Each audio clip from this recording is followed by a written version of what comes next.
이재명 후보에게 또 묻겠습니다.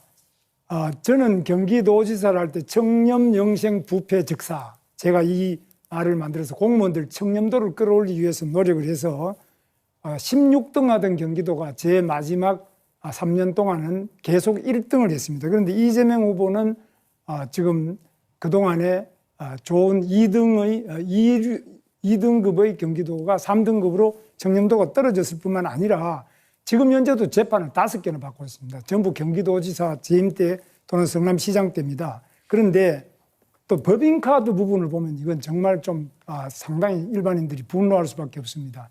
법인카드를 가지고 지나치게 사적인 그런 여러 가지 개인이 일제 샴푸를 사쓴다든지 여러 가지 이루 말할 수 없는 그런 비리 부정이 많아서 이것 때문에 이미 경기도 관계자가 재판을 받고 지금 유죄를 받고 그것도 더구나 우리 사모님께서도 그런 어려움을 겪고 있는데 이거는 이재명 후보 본인이 만약 이것을 안 고치고는 대통령이 되면 어마어마하게 큰 사건으로 번져서 온 공직자가 윗물이 맑아야 아랫물이 맑은데 윗물이 이렇게 탁하고 부정, 부패, 비리에 이런 식으로 방탄 입법을 하고 방탄 조끼를 입고 이렇게 해가지고는 과연 우리 공직이 유지되겠나 걱정이 되는데 어떻게 생각하십니까?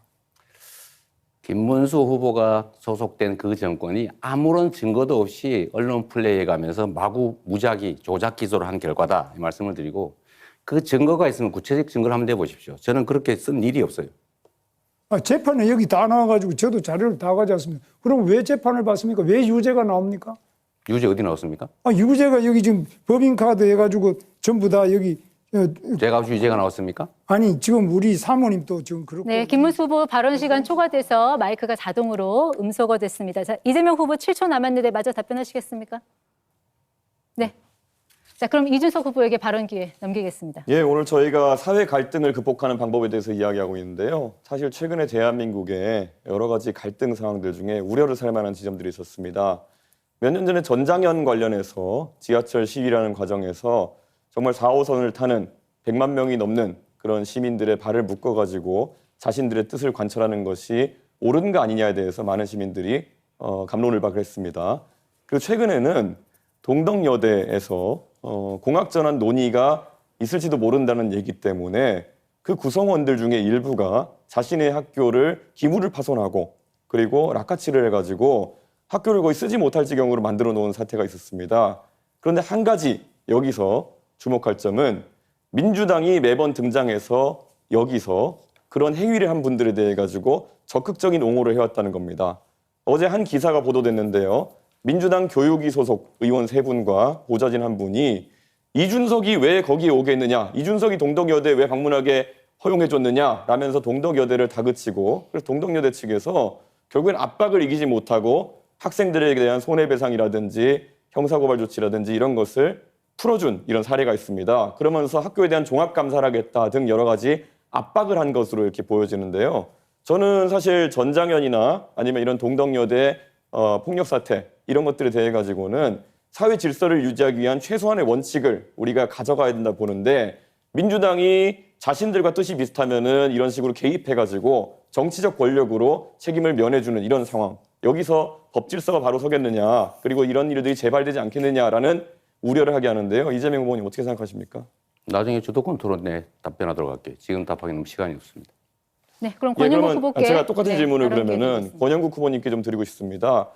이런 의미에서 민주노동당 같은 경우에는 앞으로 이런 사회 질서를 훼손하는 행위가 발생했을 때 민주당과 마찬가지로 만약 대통령이 되신다면은 옹호하는 스탠스를 취하실 건지 궁금합니다. 예, 질문이 잘못됐습니다. 전장년의 시위가 왜 발생했는지, 동덕여대 여학생들의 시위가 왜 발생했는지 그것을 먼저 물어야 됩니다. 원인이 있고 결과가 있는 것이지 지금 이준석 후보는 결과에 따른 갈등 사항만 이야기하고 있습니다. 과연 그게 문제를 풀 수 있는 길이라고 생각합니까? 그 원인이 무엇인지 그게 말씀 주십시오. 사회통합이라고 생각하십니까? 그 원인이 무엇인데요? 그래서 다른 걸 하나 물어보겠습니다. 지금 농촌에서는 일당 11만 원이 돼도 이주노동자가 없어서 난리입니다. 그럼에도 이준석 후보는 이주 노동자에게 차등임금제, 그러니까 최저임금을 다르게 설정하자고 공약했습니다.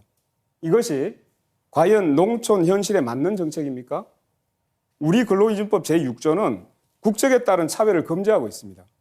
그리고 외국인 고용법 22조에서도 외국인 노동자 차별을 금지합니다. 알고 계시죠?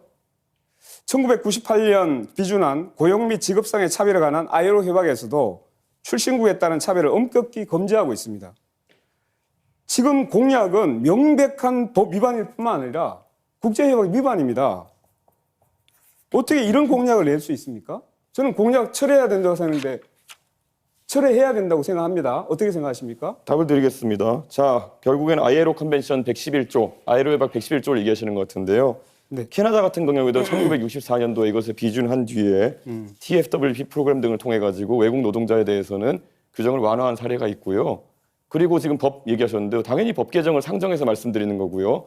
권영국 후보자께서 말씀하시는 것이 전 이해가 가지 않는 것이 최저임금이라는 것은 임금의 최저선을 얘기하는 겁니다. 네, 맞습니다. 말 그대로 최저임금을 낮춘다고 해가지고 안 오던 사람이 온다? 그런 것도 아닙니다. 그렇기 때문에 무엇을 지적하려고 하는지가 우선 논리적으로 맞지 않거든요. 논리적으로 맞는 말씀 해주셔야 됩니다. 임금을 차별. 자, 예. 그래서 어떻게 되는지 아십니까? 현재 OECD 국가 중에도 외국인이라고 최저임금을 다르게 적용한 나라가 있습니까? 최저임금 제도가 없는 나라도 있습니다. 최저임금을 다르게 적용한 나라가 있습니까? 미국 제가 말씀드리지 자, 않았습니까? 일부 국가에서 시도했다가 이 내국인 일자리를 뺏는다고 폐지한 제도입니다. 아니, 제가 아시겠습니까? 미국 말씀드렸는데 왜 미국이 아니라 OECD 말씀하셨는데 미국은 외국인하고 내국인을 차등하는 데를 있느냐고 묻는 네, 겁니다. 권영국 후보 시간 다 쓰셨습니다. TFWP 프로그램 제가 말씀드렸지 않습니까? 캐나다에서 유지했었다고. 관점을 그렇게 이야기하면 안 됩니다. 늘 왜 갈라치기 합니까? 네, 발언 시간 초과됐습니다. 자, 이재명